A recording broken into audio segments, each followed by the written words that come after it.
علیکم، میں امداد سمرو۔ عمران خان تیاری کرتے رہ گئے اور نواز شریف بازی لے گئے۔ خبر آ رہی ہے لندن سے کہ نواز شریف نے کمان سنبھال لی ہے اقتدار کی اور منگل سے اس کا باضابطہ آغاز ہوگا۔ چارج لے لیں گے نواز شریف صاحب منگل سے۔ اور عمران خان صاحب ہیں جنہوں نے نیوٹرلز کو پھر آواز لگانا شروع کر دی ہے، نیوٹرلز کو پھر پکارا ہے، نہ صرف نیوٹرلز بلکہ عدلیہ کو بھی، اور ساتھ ہی اپنے خلاف سازش کرنے والوں کے نام بھی بتانا شروع کر دیے، اور وہ بتا رہے ہیں کہ ان کے خلاف جو سازش ہوئی ہے وہ کیا ہے اور ان کو راستے سے کیسے ہٹایا جائے گا۔ یہ عمران خان صاحب نے بتایا، اور یہ بھی کہ وہ آخری کال دینے کے قریب ہیں، اور آخری کال تب دیں گے جب ان کے دشمنوں کو، ان کے مخالفوں کو لگے گا کہ عمران خان صاحب تھک ہار کر پیچھے جا کر بیٹھے ہیں۔ کل عمران خان صاحب نے جلسہ کیا رحیم یار خان میں، اور جلسے کے ساتھ ساتھ ملک گیر احتجاج کی کال بھی تھی، جس کو کوئی خاص پذیرائی احتجاج کی کال کو تو نہیں ملی، لیکن رحیم یار خان کا جلسہ تگڑا تھا، اچھا خاصا جلسہ تھا، کافی سارے لوگ تھے، خواتین بھی بڑی تعداد میں تھی، اور پرجوش جلسہ تھا۔ اور عمران خان صاحب کا خطاب جو تھا وہ بھی مطلب عمران خان صاحب 2-4 روز جو ہیں وہ بالکل ٹھنڈے ٹھار خطاب کر رہے تھے، لیکن کل انہوں نے خطاب ذرا تھوڑا سا تیکھا کیا، اور اس خطاب سے پہلے خان صاحب نے بند کمروں میں ترلے منتیں بھی کی تھی، NRO مانگا تھا، بلکہ باعزت راستہ مانگا تھا تحریک سے ہٹنے کے لیے، اور انکار ہونے کے بعد پھر عمران خان صاحب نے چیخنا، چلانا، دھمکیاں دینا، الزامات عائد کرنا شروع کر دیا۔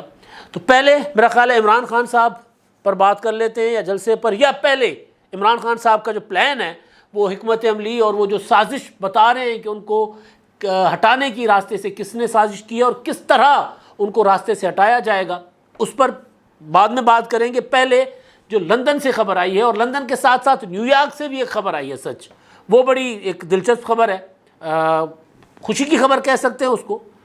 بلاول بھٹو زرداری صاحب جو نیو یارک میں تھے، کل اقوام متحدہ کی جنرل اسمبلی کے سلسلے میں گئے ہوئے تھے، کل پرسوں بلکہ 4-5 دنوں سے وہاں پر بہت زیادہ متحرک تھے، شنگھائی تعاون تنظیم سمرقند سے، اور وہاں سے پھر سیدھا ادھر چلے گئے اپنا اقوام متحدہ نیو یارک۔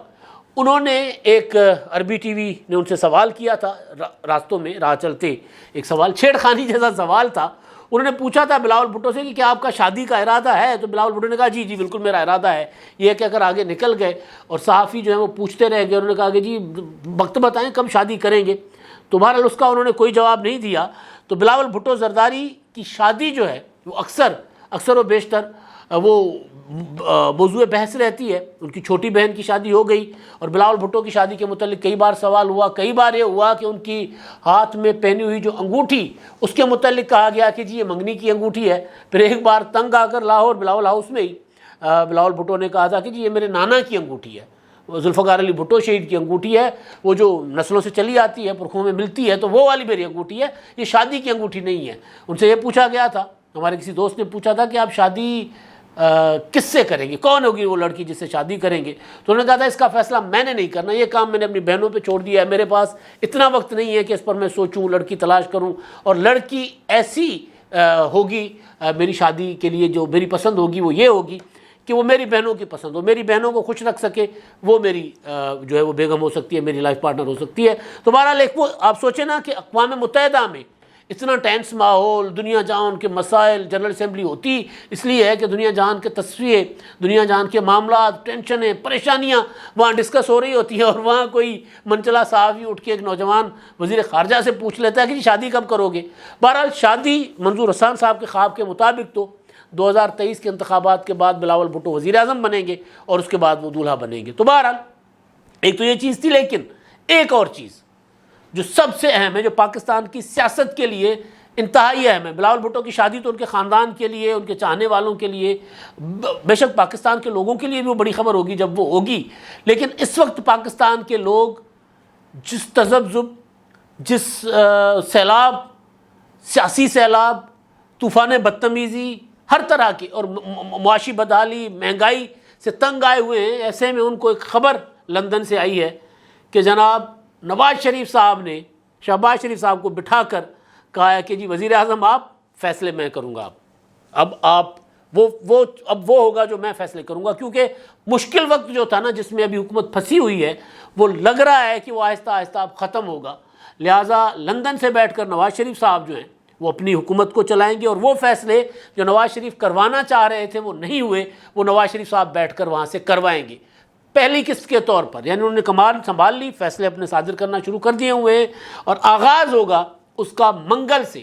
لندن سے ہی خبر آئی ہے، میڈیا رپورٹ کر رہا ہے ذرائع سے، کہ نواز شریف نے جب وہاں پر اقوام متحدہ سے ہوتے ہوئے واپس لندن گئے، اپنے بھائی سے ملاقات کی، اس میں اسحاق ڈار بھی تھے، دیگر قائدین بھی تھے. اس ملاقات میں یہ فیصلہ ہوا کہ مفتاح اسماعیل چھٹی پر چلے جائیں، مفتاح اسماعیل صاحب کو کوئی اور وزارت دے دیں، یا بس بہت ہو گیا. مفتاح اسماعیل صاحب 6 مہینے وزیر رہ لیے، 13 ماہ کی اپنا 13 ماہ 1.25 سال کی حکومت میں اگر 6 مہینے وزیر رہ لیے وہ، اور انہوں نے سب سے بڑا ٹارگٹ اچیو کر لیا IMF کے ساتھ مذاکرات کر کے، اور قرضہ شرضہ لے لیا، پاکستان کو ڈیفالٹ ہونے سے بچا لیا. وہ سینہ تان کر کہہ سکتے ہیں کہ جی مہنگائی کی تو کیا ہوا، پاکستان کو ڈیفالٹ ہونے سے تو بچا لیا، تو وہ یہ کہہ سکتے ہیں. لہٰذا مفتاح صاحب جو ہیں اب ان کو آرام دے دیں، اور کمان جو ہے وزارت خزانہ کی وہ با کر سنبھالیں گے اسحاق ڈار صاحب، جنہوں نے عدالت سے دائمی وارنٹ گرفتاری جو ہیں ان کی معطلی کا آرڈر لیا ہوا ہے. 7 اکتوبر تک کی معطلی ہے. لہٰذا منگل کو خبر یہ آ رہی ہے کہ منگل کو، یعنی کل سے شروع ہونے والے ہفتے کے دوسرے روز، یا ہو سکتا ہے تیسرے چوتھے روز، لیکن بہرحال منگل کو خبر آ رہی ہے کہ یعنی پرسوں ڈار صاحب حلف لیں گے وزیر خزانہ کا. آئیں گے 7 اکتوبر تک تو ان کو کوئی گرفتار نہیں کر سکتا، عدالت نے وارنٹ معطل رکھے ہوئے ہیں اسلام آباد ہائی کورٹ نے. 7 اکتوبر تک تو وہ سوری احتساب کورٹ نے معذرت، تو 7 اکتوبر تک تو ان کو کوئی نہیں پوچھے گا. یعنی اس میں یہ تو نہیں ہے نا اسحاق ڈار صاحب کنوکٹڈ تو نہیں ہیں، سزا یافتہ تو نہیں ہیں، مفرور تھے. تو مفرور نے کہہ دیا کہ جی میں عدالت میں آ کر پیش ہونا چاہتا ہوں، میرے وارنٹ جو ہے وہ آپ معطل کر دیں. تو عدالت نے معطل کر دیے، کہا کہ 7 اکتوبر تک آپ آئیں، اور 7 اکتوبر کے بعد آ کر دیکھتے ہیں کہ وارنٹ بحال ہوتے ہیں یا پھر آپ کو ضمانت مل جاتی ہے. تو اب اس دوران ڈار صاحب پہنچیں گے، آتے ہی حلف اٹھائیں گے سینٹ کے ممبر کا، اور پھر اسی روز حلف اٹھائیں گے یا اگلے روز حلف اٹھائیں گے وزیر خزانہ کا. اور خبر یہ ہے کہ جس وزیر اعظم کے جہاز میں، یعنی جس جہاز میں وزیر اعظم کے جس جہاز میں اسحاق ڈار 2017 میں پاکستان سے رفو چکر ہو گئے تھے، نکل گئے تھے، کیونکہ ان کو پتہ چل گیا تھا کہ انہوں نے کسی کو انکار کیا تھا، کسی کی فرمائش ماننے سے انکار کر دیا تھا. لہٰذا پھر ان کے لیے یہاں پر وزارت خزانہ میں نہیں، وزیر اعظم ہاؤس میں نہیں، اڈیالہ جیل میں جگہ بنائی گئی تھی. تو لہٰذا ڈار صاحب تو نکل گئے تھے. ایک بار ڈار صاحب نے مشرف کے زمانے میں جو کسٹڈی میں نواز شریف صاحب کے خلاف ایک بیان ریکارڈ کروا لیا تھا منی لانڈرنگ والا، جس کا عمران خان صاحب بھی جلسوں میں ذکر کرتے ہیں، جس کا پیپلز پارٹی نے بھی جو ہے وہ مشرف نے بھی جس کے اوپر مقدمے بنائے، اور پیپلز پارٹی نے بھی اس معاملے پر رحمان ملک صاحب نے بھی کافی ڈیٹیل کام کیا ہوا تھا پیپلز پارٹی کے دور میں بھی. تو بہرحال تو وہ جو صاحب ہیں رحمان ملک صاحب وزیر اعظم کے جہاز میں چلے گئے تھے. تو وہی جہاز وزیر اعظم کا اسحاق ڈار صاحب وزیر اعظم کے جہاز میں چلے گئے تھے. تو اسی جہاز میں ڈار صاحب جو ہیں وہ پاکستان واپس آ رہے ہیں. یہ خبر ہے کہ وزیر اعظم شہباز شریف صاحب وہاں ہیں، ان کے ساتھ وہ آئیں گے، ہو سکتا ہے کل آ جائیں. تو وہ پاکستان پہنچیں گے، اور پہنچتے ہی انہوں نے وزارت خزانہ سنبھال لینی ہے، اور پھر کہتے ہیں کہ ڈالر کی خیر نہیں. ممکن ہے ایسا ہو، لیکن لگتا نہیں ہے کہ کوئی اسحاق ڈار صاحب کے آنے سے کوئی بہت بڑے چمتکار ہو جائے. ہاں یہ ضرور ہے کہ جو سفارتکاری نوجوان وزیر خارجہ بلاول بھٹو زرداری نے دکھائی ہے، وہ جو انہوں نے جس طرح دنیا کو اپنے ساتھ انگیج کیا ہے، جس طرح مسلسل اپریل سے لے کے جیسے ہی وزیر خارجہ بنے تھے وہ، تب سے وہ پاکستان میں کم باہر زیادہ ہیں. پاکستان میں زیادہ دن وہ تب رہے تھے جب سیلاب پاکستان سندھ کے مختلف علاقوں میں کو تباہ کر چکا ہوا تھا. تو اس وقت وہ سیلاب متاثرین کے درمیان تھے، اور پھر دوبارہ شنگھائی تعاون تنظیم اور اقوام متحدہ اور دنیا جہان کو انگیج کرتے پھر رہے ہیں. تو وہ ظاہر ہے پاکستان میں اب نظر آ رہا ہے کہ پاکستان کو دنیا رعایت دے گی. جب دنیا رعایت دے گی تو اس کا اثر ڈالر پر بھی آئے گا، اس کا اثر پیٹرولیم کی قیمتوں پر بھی آئے گا، مہنگائی پر بھی آئے گا. تو اگر اب آ کر اسحاق ڈار صاحب معیشت سنبھالیں گے اور آپ کو نظر آئے گا کہ جی معیشت بہتری کی طرف جا رہی ہے، ڈالر نیچے جا رہا ہے، روپیہ اوپر جا رہا ہے، تو اس میں اسحاق ڈار صاحب کا کوئی بہت کمال نہیں ہوگا. اس میں ایک تو جو سیلاب کی آفت ہے اس کی وجہ سے دنیا ہمارے ساتھ ہمدردی کرے گی، دنیا ہماری امداد کرے گی، ایک تو یہ وجہ ہوگی، اور دوسری وجہ ظاہر ہے ڈار صاحب کا تھوڑا بہت کوئی کنٹریبیوشن تو ہوگا. تو اصل چیز جو ہے وزارت خارجہ کی جو ابھی تک یا وزیر اعظم شہباز شریف صاحب کی اپنی بھی جو سفارتکاری ہے اس کا بہرحال اس میں ہوگا. تو ایک چیز یہ ہے کہ اب ڈار صاحب جب آ جائیں گے تو کہا یہ جا رہا ہے کہ نواز شریف صاحب جو ہیں وہ اسحاق ڈار صاحب کے ذریعے خود ملک چلائیں گے. پھر شہباز شریف صاحب جو فیصلے کریں گے ان فیصلوں کی منظوری اسحاق ڈار صاحب اور نواز شریف صاحب دیں گے تو فیصلوں پر عمل درآمد ہوگا. جیسے آپ کو پچھلے دنوں پتہ ہوگا کہ نواز شریف بلکہ وہ مریم نواز صاحبہ نے ٹویٹ بھی کیا تھا پیٹرولیم کی قیمتیں جو بڑھی تھی ابھی جو پیچھے بڑھی ہیں اس سے پہلے جو بڑھی تھی اس پر مریم نواز صاحبہ نے کہا تھا کہ جی نواز شریف صاحب میٹنگ سے اٹھ کر چلے گئے تھے. انہوں نے کہا تھا کہ جی میں اس فیصلے کے حق میں نہیں ہوں, آپ نے بڑھانی ہے قیمتیں تو بڑھا دیں, میں حق میں نہیں ہوں. تو اب اس طرح نہیں ہوگا. اب یہ ہوگا کہ جی وہ فیصلے جو اسحاق ڈار صاحب مانیں گے اس کے بعد نواز شریف صاحب کی اپروول ہوگی, اس کے بعد ان فیصلوں پر عمل درآمد ہوگا معاشی حوالے سے خاص طور پر. اور سیاسی حوالے سے معاملات رانا ثناء اللہ صاحب کے حوالے ہوں گے. سیاسی سے مراد کے عمران خان صاحب کے معاملات, باقی تو سیاسی معاملات تو سارے اتحادی ہیں عمران خان صاحب کے علاوہ. اور وہ عمران خان صاحب تو اس طرح نواز شریف صاحب جو ہے نا کہہ سکتے ہیں کہ اس ہفتے سے جو کل سے شروع ہونے جا رہا ہے اس ہفتے سے پاکستان کی کمان, سیاسی کمان, اقتدار کی کمان باضابطہ سنبھال لیں گے. بے شک وزیر اعظم نہ ہوں لیکن چلائیں گے نواز شریف صاحب. فیصلے نواز شریف صاحب کے ہوں گے. اسی لیے عمران خان صاحب نے کل کا جو جلسہ تھا رحیم یار خان کا اس میں فوکس کیا کہ اسحاق ڈار واپس آ رہا ہے, اسحاق ڈار واپس آئے گا. اسحاق ڈار نے پاکستان کو تباہ کر لیا تھا, معیشت یہ ایسے تیزی ہو گئی تھی, یہ ہو گیا وہ ہو گیا, اب یہ واپس آ رہے ہیں. تو وہ اس لیے عمران خان صاحب کو اندازہ تھا کہ اب فیصلے نواز شریف صاحب کریں گے. عمران خان صاحب ظاہر ہے سیاستدان تو ہیں, ان کو تھوڑا بہت تو ان کو بھی پتہ ہے. تو بہرحال خطاب میں باقی جو چیزیں تھیں نا عمران خان صاحب کی, اب میں عمران خان صاحب کی طرف چل پڑتا ہوں. خان صاحب نے پورا ایک وہ جو ماحول بناتے ہیں, ماحول بنانے کے بعد یعنی وہی پرانی جو ان کا تقریر ہے اپنا آدھے پونے گھنٹے کا جو خطاب ہوتا ہے ان کا, اس میں وہی پرانی باتیں کرنے کے بعد آخر میں عمران خان صاحب نے کہا کہ جی میں آپ کو بتاؤں گا, شروع میں کہا کہ میں آپ کو بعد میں بتاؤں گا کہ ہمارا لاہ عمل ہوگا کیا, جو کہ نہیں بتایا.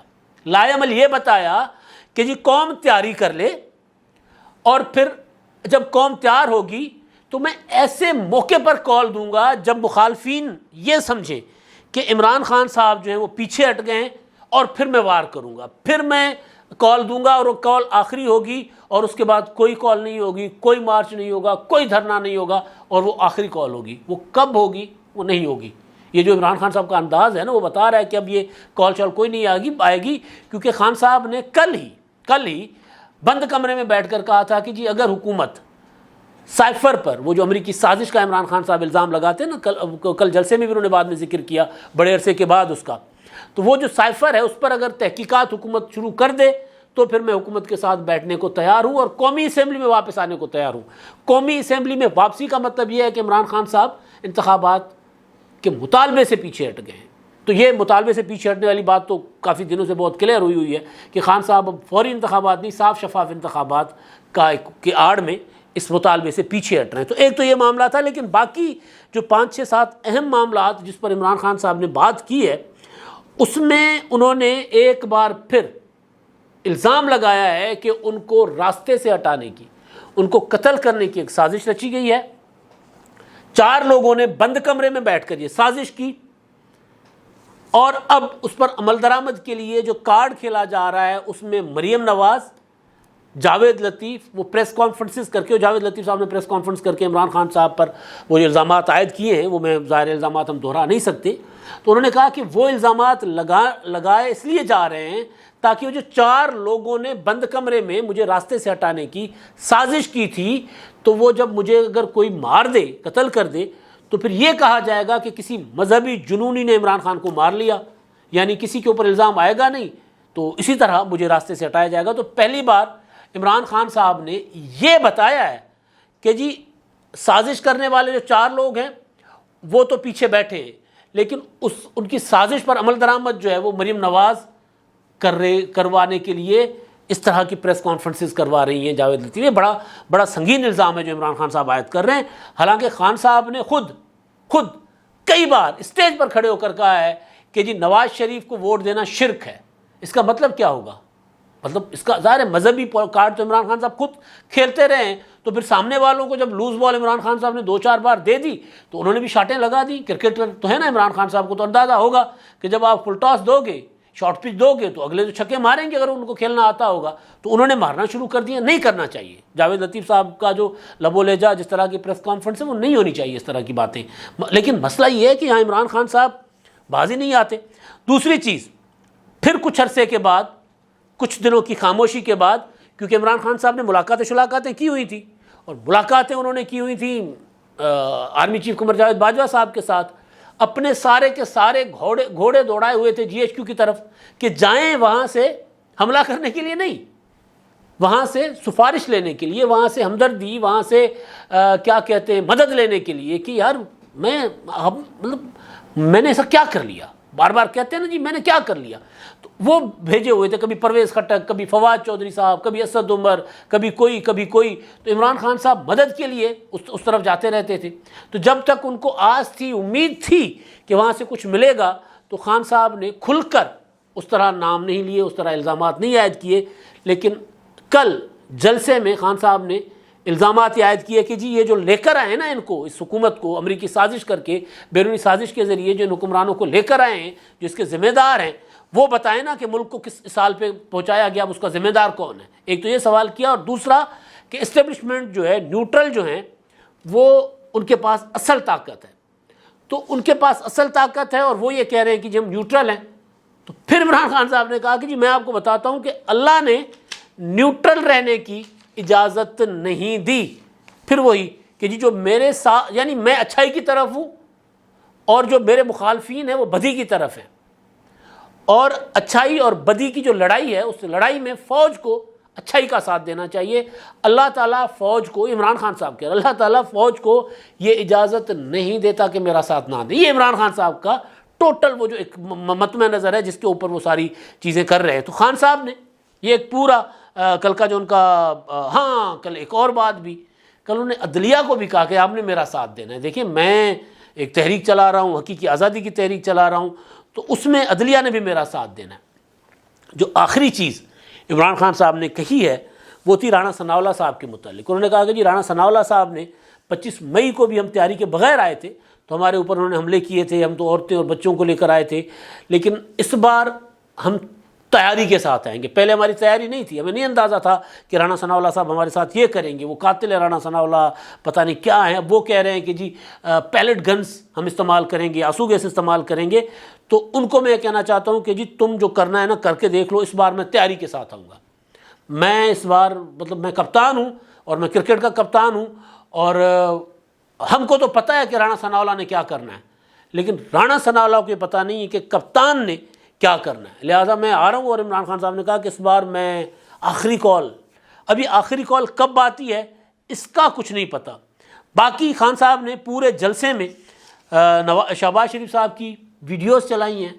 یہ ویڈیو جس میں شہباز شریف صاحب انگریزی میں کہہ رہے ہیں, 2 ویڈیوز ہیں. ایک میں شہباز شریف صاحب جو سیکرٹری جنرل اقوام متحدہ سے بات کر رہے ہیں, ان کو کہہ رہے ہیں کہ جی آپ مدد کریں, ہماری دنیا ہماری مدد کرے, جو پیسہ آئے گا وہ ہم ایمانداری کے ساتھ ایک ایک پائی متاثرین پر لگائیں گے. دوسرا ان کا انٹرویو ہے وہ جو وہاں پر کسی ادارے کو انہوں نے دیا ہے انگریزی میں, اس میں وہ یہ کہہ رہے ہیں کہ جی پاکستان اس وقت تباہ ہو رہا ہے, ایک بہت بڑا انسانی المیہ جنم لے رہا ہے.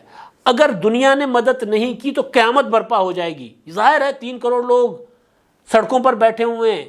اگر ان کو ہم نے سردیوں سے پہلے گھروں میں نہ بھیجا تو اموات کتنی ہوگی, اور اموات کے بعد جو صورتحال پیدا ہوگی, جو انتشار ہوگا, اتنے زیادہ لوگ بے گھر ہوں گے, تو جو صورتحال ہوگی جو ظاہر انتشار کی طرف ملک جائے گا, انارکی کی طرف جائے گا, کہ ہم اسی کو کہتے ہیں. اس کا ترجمہ عمران خان صاحب کر رہے تھے کہ جی وہ یہ کہہ رہے ہیں کہ جی ہم دیوالیہ ہونے جا رہے ہیں, ہماری مدد کریں. کہاں سیلاب متاثرین کے معاملے کو لے کر مدد کرنا, مدد کے لیے پکار دینا, اور کہاں دیوالیہ ہونے والی بات کرنا. عمران خان صاحب جو ہیں وہ, میں نے کئی بار گزارش کی کہ وہ بے سمت ہو چکے ہوئے, ایک دن ایک بات کرتے ہیں, دوسرے دن دوسری, تیسرے دن دونوں باتوں کی تردید کر لیتے ہیں. تو عمران خان صاحب نے بند کمروں میں ترلے منتیں کر رہے ہیں, اور جلسوں میں الزام بھی لگا رہے ہیں اور دہائیاں بھی دے رہے ہیں, جس کا مطلب یہ ہے کہ خان صاحب جو ہیں جس تحریک کی طرف آگے بڑھ رہے تھے اس تحریک سے پیچھے ہٹ چکے ہوئے ہیں. اعلان کرنا باقی ہے, باضابطہ اعلان کرنا. بند کمرے میں کر لیا کہ میرے ساتھ مذاکرات کر لو, تحقیقات کر لو سائفر کے معاملے پر, میں تحریک نہیں چلاؤں گا, یہ بند کمرے میں کہہ دیا. لیکن جلسوں میں اس تحریک سے پیچھے ہٹ گئے ہیں. کسی دن جلسے میں اعلان بھی کریں گے کہ کوئی حقیقی آزادی کی تحریک نہیں ہے, واپس چلتے ہیں اسمبلی میں. اب تک کے لیے اتنا ہی. اللہ حافظ.